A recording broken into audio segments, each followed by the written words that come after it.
اللہ تعالیٰ نے اپنے بندوں کو دنیا میں بھیجا ہے اور دنیا میں بھیج کر اللہ تعالیٰ نے ان کو زندگی گزارنے کا ایک مخصوص انداز اور مخصوص طریقہ دیا ہے۔ اس کا نام اسلام ہے۔ عام طور سے جب اسلام کا نام آتا ہے تو فوراً ذہن عبادات کی طرف جاتا ہے۔ اسلام کا مطلب نماز، اسلام کا مطلب حج، اسلام کا مطلب رمضان کا روزہ، اسلام کا مطلب زکوٰۃ دینا۔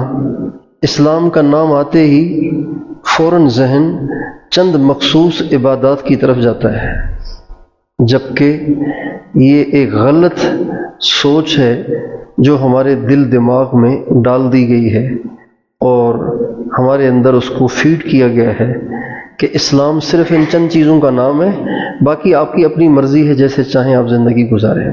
حضور اکرم صلی اللہ علیہ وسلم کے زمانے میں ایسے نہیں ہوا کرتا تھا، بلکہ نبی کریم صلی اللہ علیہ وسلم کے زمانے میں ہر مسلمان اپنے آپ کو 24 گھنٹے اللہ تعالیٰ کا تابع اور حضرت محمد صلی اللہ علیہ وسلم کا پیروکار سمجھتا تھا۔ 24 گھنٹے۔ حضرات صحابہ کے ہاں کبھی ایسے نہیں ہوا کہ کسی صحابی نے کوئی کام کرنا ہو تو وہ اپنی مرضی سے کر رہے ہوں، بلکہ ہر صحابی کی یہ عادت تھی کہ وہ جب کبھی بھی کوئی کام کرتے تھے تو پہلے آ کے سرکار سے پوچھتے تھے، یا رسول اللہ یہ کام کرنا ہے، اس میں رہنمائی فرمائیے۔ کوئی بھی کام وہ اپنی مرضی سے نہیں کرتے تھے، نہ وہ اپنی تجارت مرضی سے کرتے تھے، نہ وہ زراعت مرضی سے کرتے تھے، نہ وہ شادیاں غمیاں اپنی مرضی سے کرتے تھے، بلکہ ہر چیز میں وہ نبی کریم صلی اللہ علیہ وسلم کو فالو کرتے تھے۔ اس لیے ان کی زندگی پورا اسلام تھی۔ صحابہ دعوت دیتے تھے تو کہا کرتے تھے ہمارے جیسے ہو جاؤ، ہمارے جیسے ہو جاؤ۔ کیوں کہتے تھے؟ اس لیے کہ اسلام ان کی زندگی میں رچ بس گیا تھا، وہ چلتا پھرتا اسلام بن گئے تھے، چلتا پھرتا اسلام بن گئے تھے۔ اگر کہتے تھے کہ بھئی قرآن کہاں ہے تو کہتے وہ جو جا رہا ہے یہی قرآن ہے۔ اما عائشہ رضی اللہ تعالیٰ عنہا سے کسی نے پوچھا کہ اللہ کے نبی کے اخلاق کیا تھے، اللہ کے نبی کی عادات کیا تھیں، اللہ کے نبی کا طرز زندگی کیا تھا، تو اما عائشہ رضی اللہ عنہا نے فرمایا آپ نے قرآن نہیں پڑھا؟ کان خلقہ القرآن، اللہ کے نبی کی پوری زندگی قرآن تھی، اور اللہ کے نبی کو دیکھ کر حضرات صحابہ کرام کی پوری زندگی قرآن تھی۔ کسی صحابی کا کوئی عمل، کسی صحابی کا کوئی کام قرآن سے ہٹا ہوا نہیں تھا، اس لیے کہ ان کو قرآن سے رہنمائی ملتی تھی، نبی کریم صلی اللہ علیہ وسلم کی زندگی سے رہنمائی ملتی تھی۔ آج ہم مسلمانوں نے اسلام کا اکثر حصہ چھوڑ دیا ہے، چند چیزیں لے لی ہیں، اور ان کو بھی چند چیزوں کو کرنے والے بھی اکثر مسلمان نہیں ہیں، تھوڑے سے مسلمان ہیں۔ اس کی وجہ سے آج ہم دنیا کے لحاظ سے بھی پریشان ہیں اور آخرت کے لحاظ سے بھی ہم ساری دنیا کے مسلمان خسارے میں ہیں، اللہ کی مدد سے محروم ہیں، اللہ کی نصرت سے محروم ہیں، ہماری دعائیں قبول نہیں ہوتی، ہم اپنے بہت سے سرمایوں کو کھو چکے ہیں۔ اس لیے میرے دوستو اس بات کی ضرورت ہے کہ ہر مسلمان صرف مسجد تک محدود نہ رہے، بلکہ ہر مسلمان اپنی پوری زندگی اللہ اور اس کے نبی کے حکم کے مطابق گزارنے کی کوشش کرے۔ حضرات صحابہ کرام جو بھی کام کرنا ہوتا اللہ کے نبی سے پوچھتے تھے۔ اب اللہ کے نبی تو دنیا سے تشریف لے گئے، اب آج کا مسلمان کیا کرے گا؟ آج کے مسلمان کو چاہیے کہ اپنی زندگی کا ہر کام مستند علماء کرام سے پوچھ کے کرے۔ جب انگریز یہاں مسلط ہوا ہمارے یہاں بر صغیر میں، اور انگریز نے کچھ وقت یہاں پہ گزارا، اور یہاں کے حالات کو دیکھ کر اس نے دیکھا کہ دال نہیں گلے گی، یہاں ہم نہیں رہ سکتے، یہاں ہم تبھی رہ سکتے ہیں جب یہاں کی عوام کو علماء سے کاٹ دیا جائے۔ چنانچہ انگریز کا ہمیشہ سے یہ زوردار مشن رہا کہ عوام الناس کو علماء سے متنفر کیا جائے۔ عوام الناس کو علماء سے کاٹا جائے۔ اس کے لیے مختلف ایشوز اٹھائے جاتے تھے اور ان ایشوز کو اٹھا کر علماء کرام سے کاٹا جاتا تھا، علماء کرام سے متنفر کیا جاتا تھا، جس کی وجہ سے اب جب لوگ علماء سے متنفر ہو جائیں گے تو ظاہری بات ہے قرآن تو علماء کے پاس ہے، جب علماء سے متنفر ہو جائیں گے تو قرآن سے کٹ جائیں گے، علماء سے متنفر ہو جائیں گے حدیث سے کٹ جائیں گے، قرآن سے اور علماء سے متنفر ہو جائیں گے تو فقہ سے کٹ جائیں گے، حرام اور حلال کے مسائل سے کٹ جائیں گے۔ جب ان کی زندگیاں اپنی مرضی کے مطابق گزر رہی ہوں گی تو ان پر اب کفر کا تسلط آسان ہوتا ہے۔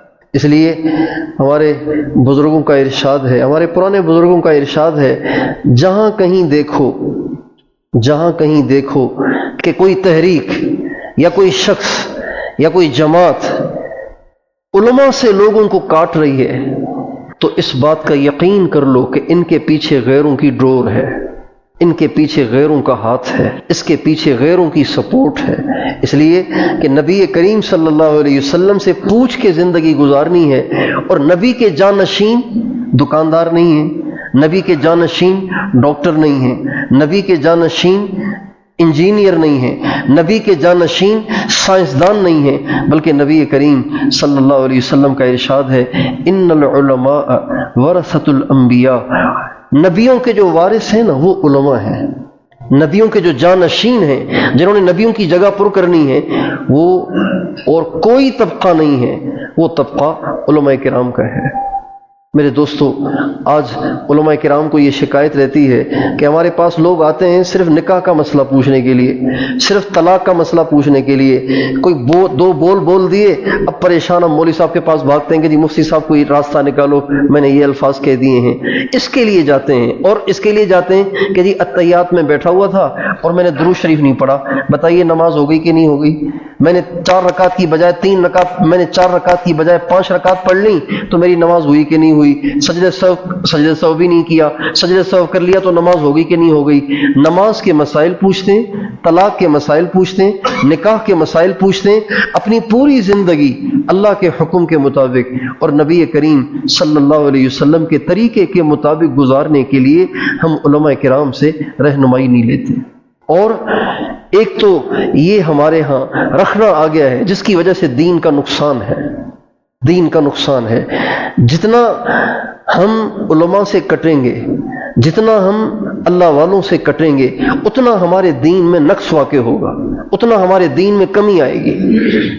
اور دوسری چیز یہ کہ آج امت مسلمہ قرآن سے کٹ گئی ہے، قرآن سے دور ہو گئی ہے۔ آج سے 40-50 سال پہلے یہ جو بڑی عمروں والے بیٹھے ہوئے ہیں یہ اس بات کی گواہی دیں گے کہ آج سے 40 سال پہلے، 50 سال پہلے قرآن پڑھنے کا ماحول ہوتا تھا، قرآن سے محبت ہوتی تھی، لوگ قرآن کو سینے سے لگا کے جھوم کے دعائیں کرتے تھے، قرآن کو چومتے تھے، قرآن کو غلاف میں لپیٹ کے بڑی عزت کے ساتھ رکھتے تھے۔ مسجد میں جو داخل ہوتا قرآن لے کے بیٹھ جاتا، جو داخل ہوتا قرآن لے کے بیٹھ جاتا۔ اب مسجد میں اگر کوئی نماز سے 2 منٹ پہلے بھی آ جائے تو ایک طرف بیٹھ کے موبائل نکال کے دیکھنا شروع کر دیتا ہے، واٹس ایپ چیک کرنا شروع کر دیتا ہے، میسیجز پڑھنا شروع کر دیتا ہے۔ بھائی سارا دن آپ واٹس ایپ چیک کرتے ہیں، سارا دن آپ میسیجز پڑھتے ہیں، اللہ کے گھر میں آ کے تو قرآن اٹھاتے ہیں، اللہ کا کلام اٹھاتے ہیں۔ امام غزالی رحمۃ اللہ علیہ نے احیاء العلوم میں تورات سے نقل کیا ہے کہ اللہ تعالیٰ نے تورات میں فرمایا، میرے بندے تیرے پاس کسی دوست کا خط آئے تو تو کتنے دھیان سے اس کو پڑھتا ہے، میں اپنے کلام کے ذریعے سے تجھ سے باتیں کرتا ہوں، میرے بندے تو میرے کلام کی طرف توجہ نہیں دیتا، کیا میں تیری نظروں میں تیرے دوست سے بھی زیادہ حقیر اور ذلیل ہوں؟ قرآن الماریوں میں رکھے ہوئے ہیں، پڑھنے کا ٹائم نہیں ہے۔ یہ جتنے قرآن آپ نے رکھے ہوئے ہیں نا، ستون کے ارد گرد یہ رکھے ہوئے ہیں، یہ سارے قرآن روزانہ نہیں اٹھائے جاتے ہوں گے، ان میں سے اوپر والے 2-3 اٹھائے جاتے ہوں گے، باقی رکھے ہوئے ہیں بس۔ قرآن کی محبت کم ہو گئی ہے، قرآن کا شغف کم ہو گیا ہے۔ حضرت عثمان غنی رضی اللہ تعالیٰ عنہ کا ارشاد ہے کہ اگر ہماری نگاہیں پاک ہوں، اگر ہماری نگاہیں پاک ہوں، ہم نگاہوں سے گناہ نہ کریں، ہم دیکھنے کے گناہ نہ کریں، تو کبھی بھی ہمارا دل قرآن پڑھنے سے بھرے گا نہیں، اکتائے گا نہیں۔ ہم سارا دن پڑھتے رہیں گے، پھر بھی دل کرے گا تھوڑا سا اور پڑھ لو، تھوڑا سا اور پڑھ لو۔ کوئی اکا دکا شاید کوئی ہوں گے جو روزانہ 1 سپارہ پڑھتے ہوں گے، ورنہ نہیں پڑھتے ہیں لوگ۔ حضرات صحابہ کرام کے ہاں عام معمول تھا کہ ہر صحابی روزانہ 1 منزل پڑھا کرتا تھا، ایک منزل پڑھتے تھے، اور سارے صحابہ روزانہ قرآن پڑھتے تھے. صحابہ کا کوئی دن قرآن کی تلاوت سے خالی نہیں. اب قرآن کی تلاوت کے اہتمام کا اس سے اندازہ لگائیے کہ نبی کریم صلی اللہ علیہ وسلم کے پاس جب لوگ آتے تھے نا اسلام قبول کرنے کے لیے، اسلام پر بیعت کرنے کے لیے، تو ان کو مسجد نبوی میں ٹھہرایا جاتا تھا، بعضوں کو صحابہ کے گھروں میں ٹھہرایا جاتا تھا، ان کے لیے خیمے لگائے جاتے تھے اور ان کو دین سکھایا جاتا تھا. نبی کریم صلی اللہ علیہ وسلم کے پاس جب کبھی کوئی جماعت آتی، آپ اس کو ٹھہراتے اور اس کو دین سکھاتے، اور پھر ان کا امتحان لیا کرتے تھے کہ جو انہوں نے دین سیکھا ہے وہ صحیح سیکھا ہے یا کمزور سیکھا ہے. طائف والے، بنو ثقیف قبیلہ ہے طائف کا، جب وہ ہمارے نبی کے پاس دین سیکھنے کے لیے آئے تو آپ علیہ السلام نے ان کے لیے مسجد میں خیمہ لگوایا اور ان کو مسجد میں ٹھہرایا، ان کو بڑی عزت دی. انہوں نے حضور کو پتھر مارے، ہمارے نبی نے ان کو اوروں سے زیادہ عزت دی. یہ ہمارے نبی کے اخلاق تھے کہ ہمارے نبی جو آپ سے جتنا زیادہ برا سلوک کرتا، آپ اس سے اتنا زیادہ اچھا سلوک کرتے تھے. ہمارے ہاں یہ کہ جو جتنا زیادہ برا ہو جائے اس سے دگنا برا ہوا جائے. ہمارے نبی نے طائف والوں کو مسجد میں ٹھہرایا اور خیمہ لگا کے ٹھہرایا. آپ کا معمول یہ تھا کہ آپ روزانہ عشاء کی نماز کے بعد ان کے پاس جاتے اور ان کا حال احوال لیتے، ان کا امتحان لیتے، ان سے پوچھتے کہ آج کیا سیکھا ہے. ایک دن آپ علیہ السلام وہاں تشریف لے گئے تو ذرا دیر سے گئے. عشاء کے فوراً بعد جاتے تھے، آپ عشاء کے فوراً بعد نہیں گئے، ذرا تاخیر سے گئے. جب آپ تاخیر سے گئے تو ان کے خیمے کے سامنے کھڑے ہو کے آپ نے فرمایا آج میں تمہارے پاس دیر سے آیا ہوں. معذرت کی، آج میں تمہارے پاس دیر سے آیا ہوں اس لیے کہ میں جتنا قرآن روزانہ پڑھتا ہوں اس میں تھوڑا سا رہتا تھا، تو میں اپنا عمل پورا کر کے پھر تمہارے پاس آیا ہوں.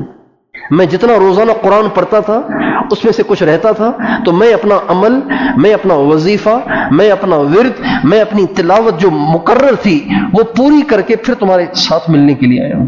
کتنا قرآن کا اہتمام تھا. آج قرآن کے لیے ٹائم نہیں، عورتوں کے لیے، عورتوں کے پاس بھی نہیں، نوجوانوں کے پاس بھی نہیں، بہت سے بوڑھے تو قرآن پڑھے ہوئے ہی نہیں ہیں. ناظرہ بھی قرآن پڑھے ہوئے نہیں ہیں اور بوڑھے ہو گئے، ناظرہ قرآن نہیں پڑھا. اس لیے میرے دوستو، قرآن اللہ کا کلام ہے، قرآن اللہ کی کتاب ہے. یہ اللہ کے الفاظ ہیں، یہ ہمارے نبی کے الفاظ نہیں ہیں، یہ اللہ کے الفاظ ہیں. یہ ہمارے پاس اللہ کی نشانی ہے، یہ اللہ کی نشانی ہے. دنیا میں کئی جگہوں پہ نبی کریم صلی اللہ علیہ وسلم کے منہ مبارک، یعنی آپ علیہ السلام کی داڑھی مبارک کے چھوٹے چھوٹے بال دنیا میں مختلف جگہوں پہ لوگوں نے رکھے ہوئے ہیں، اور لوگ ان کا احترام کرتے ہیں، لوگ ان کو سنبھال کے رکھتے ہیں. وہ تبرک ہے، وہ ہمارے نبی کی نشانی ہے، وہ ہمارے نبی کی نشانی ہے. اور دور دراز سے لوگ زیارت کرنے کے لیے جاتے ہیں. یہ آپ علیہ السلام سے محبت کی نشانی ہے، محبت کی بات ہے. لیکن اللہ کا جو کلام ہے، اللہ کا جو کلام ہے اس کا کوئی لحاظ نہیں، اس کی کوئی زیارت کا شوق نہیں. اللہ کا کلام روزانہ ہم کھولیں اور کھول کے زیارت کریں. یہ میرے اللہ کا کلام ہے. حضرت اکرمہ بہت بڑے مفسر تھے. یہ حضرت عبداللہ ابن عباس کے شاگرد تھے اور قرآن کے مفسر تھے. قرآن کھولتے اور کہتے ھذا کلام ربی، یہ میرے رب کا کلام ہے، یہ کہہ کر بے ہوش ہو جاتے. یہ قرآن سے محبت، قرآن سے شغف، قرآن کی عظمت، قرآن سے پیار، یہ آج امت مسلمہ سے کم ہو گیا ہے. اللہ کا شکر ہے، اللہ کا شکر ہے. آپ غزہ کی خبریں سنتے ہوں گے، غزہ کی خبریں پڑھتے ہوں گے، غزہ کے حالات سنتے ہوں گے. آپ دیکھیں کہ اللہ تعالیٰ نے وہاں کے بچوں میں کتنا قرآن کا شغف رکھا ہے. سارا گھر تباہ ہو گیا، ملبے پہ بیٹھ کے قرآن پڑھ رہے ہیں، عورتیں قرآن پڑھ رہی ہیں، مرد قرآن پڑھ رہے ہیں، بچے قرآن پڑھ رہے ہیں. اور وہ جو حماس کے مجاہدین ہیں وہ سرنگوں میں بیٹھ کے کٹھے بیٹھ کے قرآن پڑھ رہے ہیں. الذین آتیناہم الکتاب یتلونہ حق تلاوتہ. اللہ تعالیٰ تعریف کرتے فرماتے ہیں کہ ان کو ہم نے کتاب دی ہے اور وہ اس کی تلاوت کا حق ادا کرتے ہیں. حضرت ابو ذر غفاری رضی اللہ تعالیٰ عنہ نے ہمارے نبی سے کہا یا رسول اللہ مجھے کوئی نصیحت فرمائے. آپ نے فرمایا علیک بتلاوت القرآن، قرآن کی تلاوت کا اہتمام کرو، کبھی اس کو نہ چھوڑو. فإنہ نور لک فی الارض وذخر لک فی السماء. اس لیے کہ قرآن کی تلاوت یہ تمہارے لیے دنیا میں نور ہے، آخرت میں نیکیوں کا ذخیرہ ہے. تو بھائیو آپ سب کے سب ہم سب اس کی کوشش کریں، روزانہ قرآن پابندی سے پڑھیں، جتنا اللہ موقع دے، ایک پارہ پڑھیں، آدھا پڑھیں، 4 رکوع پڑھیں، لیکن روزانہ قرآن کی تلاوت کریں، ہمارے بچے کریں، ہماری عورتیں کریں، ہم خود کریں، اور زندگی کا کوئی بھی کام علماء سے پوچھے بغیر نہ کریں، علماء سے محبت کریں، علماء سے محبت کریں۔ کمیاں سب میں ہوتی ہیں، دنیا میں کوئی بھی کمیوں سے خالی نہیں ہے، چونکہ کمیوں سے خالی صرف انبیاء کی ذات ہے۔ انبیاء علیہم السلام معصوم ہیں، علماء میں کوتاہیاں ہو سکتی ہیں، لیکن ان کوتاہیوں کو سامنے رکھ کر ہم اس دولت سے تو محروم نہ رہیں جو اللہ نے ان کو قرآن کی عطا فرمائی ہے، اللہ کے نبی کے ارشادات کی عطا فرمائی ہے، علم دین کی عطا فرمائی ہے، اللہ کے علم کی عطا فرمائی ہے، اس سے ہم محروم نہ رہیں۔ اگر کسی گاؤں میں، کسی علاقے میں دودھ کی ایک دکان ہو اور وہ صرف ہندو کی دکان ہو، کیا لوگ اس وجہ سے دودھ لینا چھوڑ دیں گے کہ وہ ہندو کی دکان ہے؟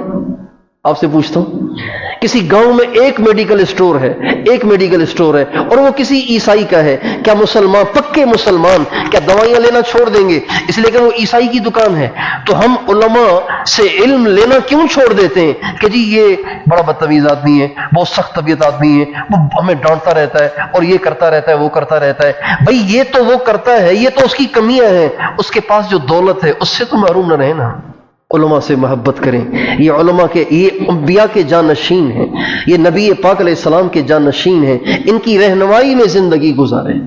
فیصلے ججوں سے نہ کرائیں، فیصلے وکیلوں سے نہ کرائیں، فیصلے نوابوں سے نہ کرائیں، فیصلے خانوں سے نہ کرائیں، فیصلے وڈیروں سے نہ کرائیں۔ بے دین کیا فیصلہ کرے گا؟ ایک آدمی خود اللہ سے کٹا ہوا ہے، اس کا اللہ سے واسطہ ہی نہیں ہے، وہ رشوتیں لے کے کام کر رہے ہیں، آپ ان سے فیصلے کرائیں کہ جن کو اللہ کے حکم معلوم ہے، تاکہ اللہ کے حکم کے مطابق آپ کا فیصلہ کریں۔ وراثت کا مسئلہ ہے اور خان صاحب کے پاس پہنچے ہوئے ہیں، بھئی خان کیا کرے گا؟ وراثت کا مسئلہ، وہ کوئی خدا ہے یا وہ نبی ہے یا اس کے پاس علم ہے؟ وہ تو اسی کی رعایت کرے گا جو اس کی جوتیاں اٹھاتا ہوگا۔ قرآن کی روشنی میں علماء سے فیصلے کرایا کریں، بجائے جرگوں میں جانے کے، بجائے خانوں کے پاس جانے کے، بجائے چودھریوں وڈیروں کے پاس جانے کے، بجائے عدالتوں کے دھکے کھانے کے، علماء کے پاس سارا گھر علماء کے سامنے پیش ہو کہ جی یہ ہماری جائیداد ہے، ہم اتنے افراد ہیں، آپ تقسیم کریں۔ قرآن کی جو تقسیم ہے اس پہ راضی ہیں، یہ ہمارا جھگڑا ہے، آپ قرآن کی روشنی میں ہمارا فیصلہ کریں کہ ہم جو قرآن فیصلہ کرے گا ہم اس پہ راضی ہیں، جو اللہ کا فیصلہ ہے وہ ہمیں منظور ہے، اس لیے کہ اللہ سے زیادہ علم والا کوئی نہیں ہے، اللہ سے زیادہ مہربان کوئی نہیں ہے۔ تو وہی ان ساری باتوں کی کوشش فرمائیں گے انشاءاللہ۔ اللہ تعالیٰ ہم سب کو توفیق عطا فرمائے۔